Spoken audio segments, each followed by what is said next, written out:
योगिनी एकादशी। आषाढ़ मास के कृष्ण पक्ष की इस एकादशी को भगवान नारायण की पूजा आराधना की जाती है। श्री नारायण भगवान विष्णु का ही एक नाम है। अन्य एकादशियों के समान ही भगवान विष्णु अथवा उनके लक्ष्मी नारायण रूप की पूजा आराधना करें और दान आदि की क्रियाएं पूर्ण करें।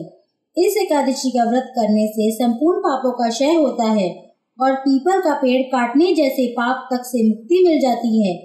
किसी के दिए हुए शाप तक का निवारण हो जाता है योगिनी एकादशी का व्रत करने से।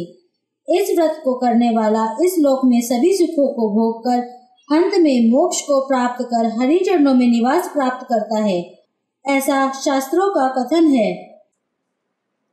योगिनी एकादशी की कथा। धर्मराज युधिष्ठिर ने भगवान श्री कृष्ण से कहा, हे माधव, अब आप कृपया करके मुझे आषाढ़ मास के कृष्ण पक्ष की एकादशी के महात्म्य, विधि विधान आदि को इसके नाम सहित बतलाइए। इससे आगामी पीढ़ियां इस एकादशी के बारे में शास्त्र सम्मत जानकारियां प्राप्त कर सकेंगी।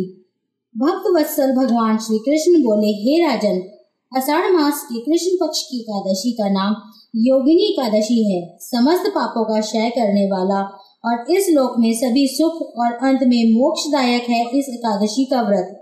योगिनी एकादशी का व्रत करने से देवताओं के दिए गए शाप तक से मुक्ति प्राप्त हो जाती है। पुराणों में वर्णित एक कथा मैं आपको सुनाता हूँ, आप उसे ध्यान पूर्वक सुनिए। स्वर्ग लोक में इंद्र की अलकापुरी नामक अत्यंत भव्य और रमणीय नगरी है।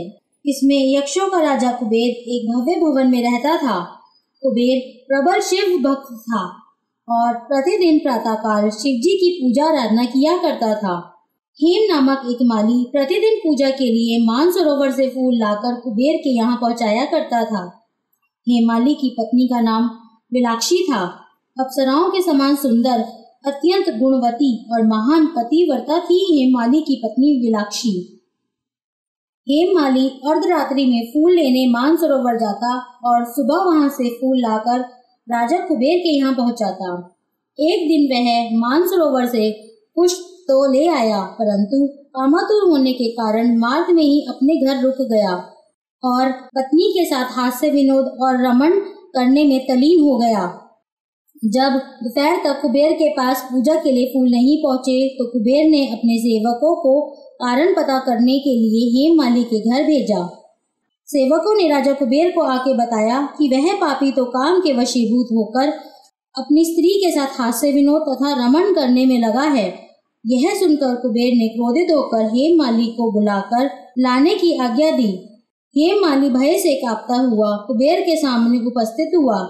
उसे देखकर क्रोध के मारे कुबेर के नेत्र लाल हो गए और फिर कहने लगा, अरे पापी, नीच, कामी, तूने मेरे पूजनीय ईश्वरों के भी ईश्वर श्री शिवजी महाराज का अनादर किया है, इसलिए मैं तुझको शाप देता हूँ कि तू स्त्री का वियोग सहेगा और मृत्यु लोक में जाकर कोढ़ी होगा।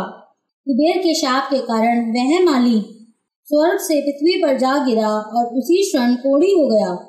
मृत्यु लोक में आकर हेममाली ने घोर कष्ट भोगे। भयानक जंगलों में बिना अन्न और जल के भटकता रहा। रात्रि को निंद्रा भी नहीं आती थी, परंतु शिवजी की पूजा के प्रभाव से उसको पिछले जन्म की स्मृति का ज्ञान अवश्य रहा। घूमते घूमते एक दिन वह मार्कंडे ऋषि के आश्रम में पहुंचा। हेममाली वहां जाकर उनके चरणों में गिर पड़ा। उसको देखकर मार्कंडे ऋषि बोले, तुमने कौन से ऐसे पाप किए हैं जिससे तू कोढ़ी होकर महान दुख भोग रहा है?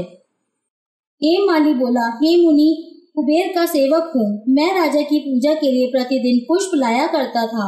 एक दिन अपनी स्त्री के साथ विहार करते करते देर हो गई और दोपहर तक पुष्प लेकर ना पहुंचा तो उन्होंने मुझको शाप दिया कि तू अपनी स्त्री का वियोग सहते हुए मृत्यु लोक में जाकर कोढ़ी बनकर दुख भोग। इससे मैं कोढ़ी हो गया हूँ और महान कष्टों को भोग रहा हूँ। आप कोई ऐसा उपाय बतलाइए जिससे मेरी मुक्ति हो। हेममाली की यह व्यथा सुनकर ऋषि बोले, तूने मेरे सन्मुख सत्य वचन कहे हैं, इसलिए मैं तेरे उद्धार के लिए एक व्रत बताता हूँ।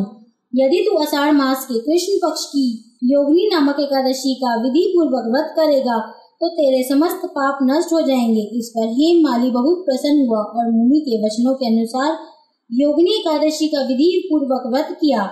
जिसके प्रभाव से वह फिर अपने पुराने रूप में आ गया और अलकापुरी पहुंचकर अपनी स्त्री के साथ आनंद पूर्वक रहने लगा।